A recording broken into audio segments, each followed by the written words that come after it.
Dahil naman sa mga naranasang pag-ulan, nasira ang bahagi ng kalsada sa Lupi, Camarines matapos na gumuho ang pundasyon nito. Samantala, unti-unti na ring humuhupa ang baha sa ilang barangay sa Nauhan, Oriental Mindoro, dulot naman ang pag-apaw ng ilog.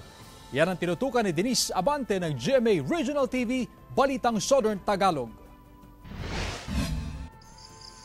Dahil sa mga pag-ulan na naranasan mula pa noong mga nakaraang araw, umapaw ang tubig sa 6 na spillway sa bayan ng Lupi, Camarines Sur. Dahil dito pansamantalang hindi nadaanan ang mga kalsada na nagdudugtong sa naturang mga spillway. Naitala rin ang pagguho ng lupa sa bahagi ng kalsada sa Barangay Hagimit sa parehong bayan. Hinarangan naman ang lugar para sa seguridad ng mga dumaraang motorista. Patuloy din ang pagmamonitor ng mga otoridad sa mga apektadong lugar habang pinaaalalahanan din ang mga residente na mag-ingat at laging maging alerto sa lahat ng oras.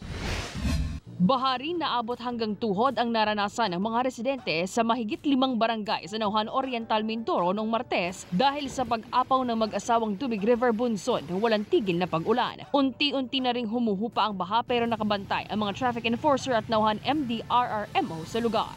Ito malaking problema talaga dito sa bayan ng Nauhan dahil talagang buwas na umulan na ganyan ay pag umapaw yan ay apektado na yung mga barangay. Although yan mga ganyang paglaki ng tubig ay wala namang current ando sa mga bahayan nila kaya hindi masyadong nagpapanik yung mga yan. Batid na raw ng mga residente ang mga dapat gawin tuwing nakararanas ng pagbaha sa lugar. Patuloy naman ang isinasagawang pagbabantay ng MDRRMO sakaling muling umapaw ang mag-asawang Tubig River dahil sa patuloy na pag-ulan sa bayan. Mula sa GMA Regional TV, Balitang Southern Tagalog, Denise Abante, nagbabalita para sa GMA Integrated News.